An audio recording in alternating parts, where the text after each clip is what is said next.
siya mga idol. Ito yung takip niya dito. Ayan. Ito yung una nyo tatanggalin. Ayan. Tapos kasunod yung ano niya, yung TBC. Tuwan ko kung anong tawag to sa ano, sa part number niya. Tapos kasunod is spring. Ayan. Yung spring yung kasunod. Tapos para matanggal to, naghanap ako ng ano, naghanap ako ng kabilya. Tapos ginawa kong patulis yung dulo niya. Ayan. Tapos naglagay lang ako ng ano, para maging stopper niya dito sa baba, vice grip. Ayan. Kung wala kasing ganito, wala kang pang kontra sa kanya para hindi umikot yung allen dito sa taas. Pakita ko nga saan yung allen. Ayan. Yung allen niya dito. Pag wala kasing pang kontra sa baba, mahirapan kayo sa pagtanggal niyan. Yan. Lagay ko muna yung ano, vice grip na tanggal.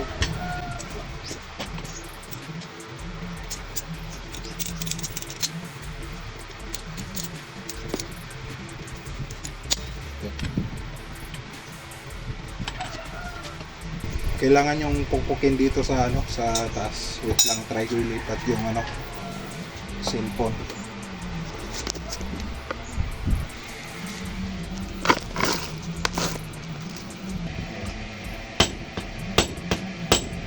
Tapos gumamit ko yan ng ano, pang kontra dito para hindi siya umikot. Tapos ito yung allen na gagamitin natin. 5mm siguro to. Pasukan ito.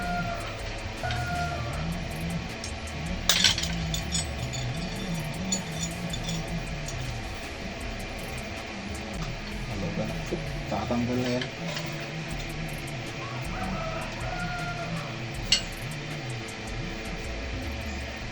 Balik natin sa ano, sa baba.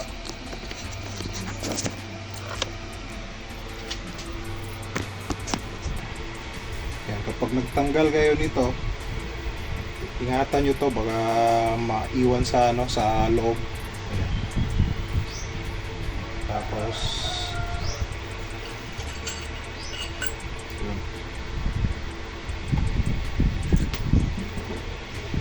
ito pa pala, yun ang makalimutan na yan. Ingatan nyo din yan, yung ano nya, allen. Yan yung naghihigpit dun sa ano, ito. Ayan. Yan yung naghihigpit dito.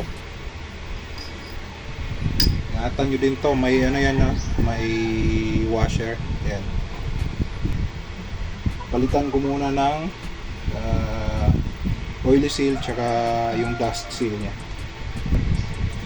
Gamit kong pangtanggal is ito, tawag dito, yung pangsungkit ng ano, pangtanggal ng gulong. Ayan. Tatanggalin nyo yung ano, yung may spring nya dito sa ano, sa loob. Yun. Ingatan nyo din to, baka mawala. Tapos yung ano nya, oil seal nya dito sa ano, sa loob. Yan yung papalitan natin. Ito yung ipapalit natin. Ayan.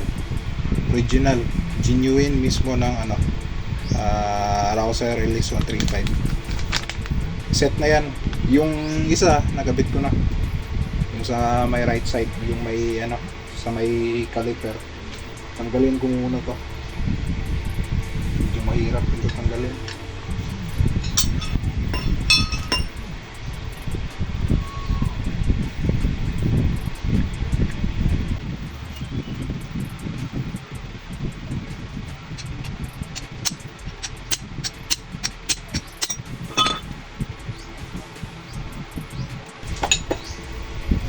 Matigas din to. Gaya nung sa ano, sa kabila, nahirapan ako kanina.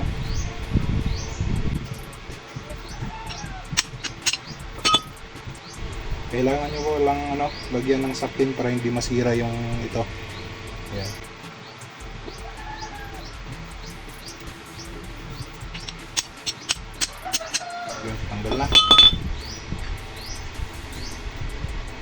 tabi muna natin to. Yun, tanggal na. Yan, ito yung papalitan natin. Tapos kabit na natin to. Unahin muna natin yung ano, oil seal nya.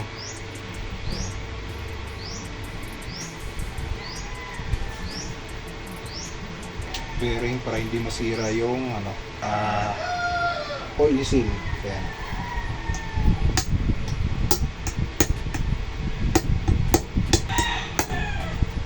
Ayan.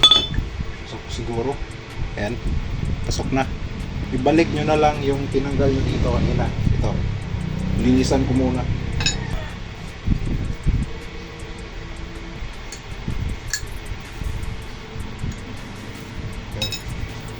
May ano yan, may kanal yan sa loob. Selfie naglalak para hindi matanggal. Yung ano, yung nilagay nating ano yan, yung metal na yan, parang spring. Tapos linis ulit. Tapos ilagay natin yung ano niya, dust seal. Madali lang naman to. Yan, yung dust seal niya. Kahit hindi ka na gumamit ng ano, pangpokpok, kahit kamay lang. Yan o, pasok na. Maglalagay ako ng additional na parang spacer niya dito sa ano, sa loob para mag-lower siya ng konti. Ito yung ano, lalagay ko. Ayan. Bearing yan ng 6202. Sinira ko lang, ginamit ko lang yung sa gitna. Ito, nalaglag pa. Yan, ginamit ko lang yung sa gitna. Ganito yan, sinira ko lang, yung gitna lang yung ginamit ko. Kasya yan dito. Yan. Ayan. Ito siya, ayan. Yung 6202, yung clutch spring ng Wave 125, XRM 125.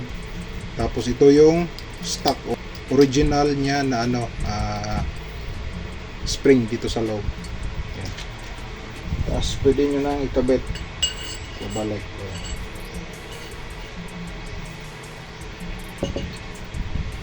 Tapos kabitan natin. Hindi, ito pang gamitin pala natin pang tulak dito. Ayan. Pumasok na siya, ayan. Ilagay natin, tapos ilagay natin ito. Ayan.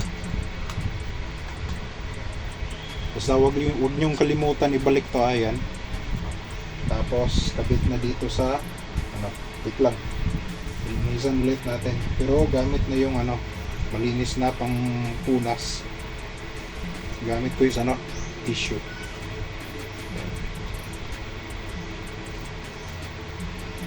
Tapos kabit mo na yan.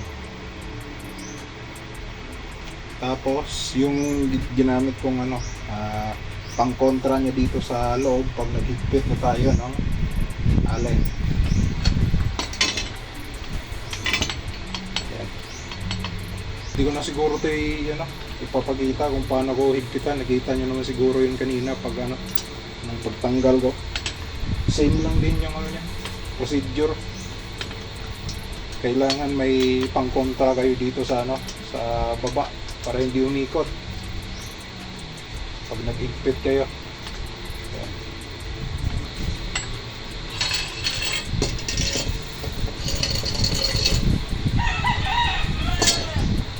Nakabit na. Tapos nagpita na din dito yung allen.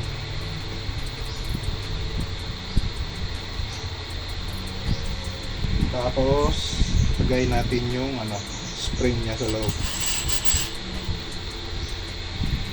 Tapos kukuha lang ako ng oil na gagamitin ko.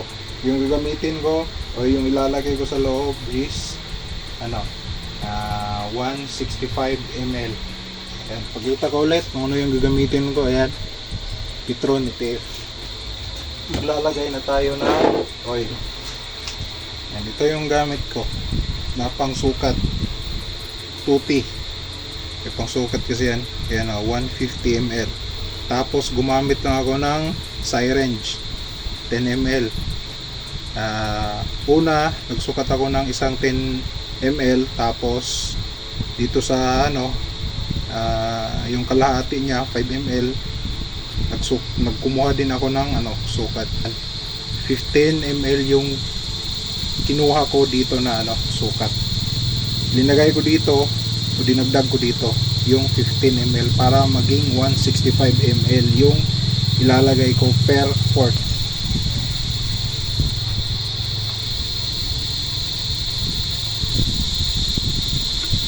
Tubig na. Nalagay ko na yung oil.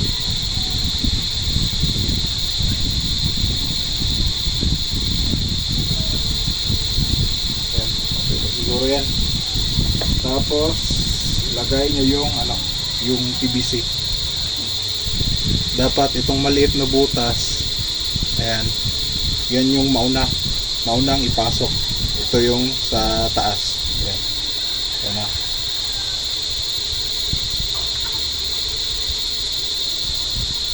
Tapos dito medyo matigas yan. Sa magtatanong, hindi ko yan binawasan. Hindi ko yan binawasan yung PVC nya. Stock pa rin yan. Yan. Medyo matigas to, kaya yung takip nya dito sa taas, yan, yung takip nya linagay ko sa vice grip para hindi tumalsik at mapuwersa ko siya papasok. Yan, pasok na.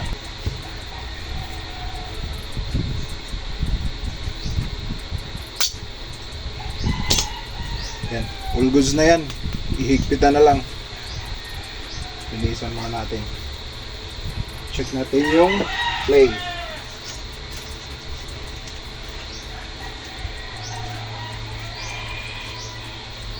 Ayan.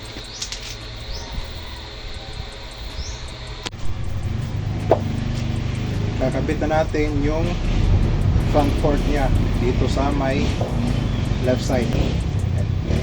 Dali lang naman to, dapat maluwag yung nut dito para madali mo maipasok.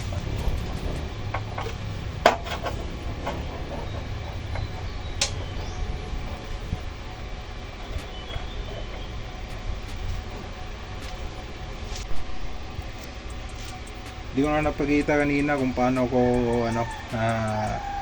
hinigpitan yung bolt dito, tsaka yung mga allen bolt sa taas. Madali lang naman. Tapos yung pagkabit ng front fender. Tapos yung kakabit ko na lang is ito na lang, yung washer at nut. Tapos higpit. Yan na.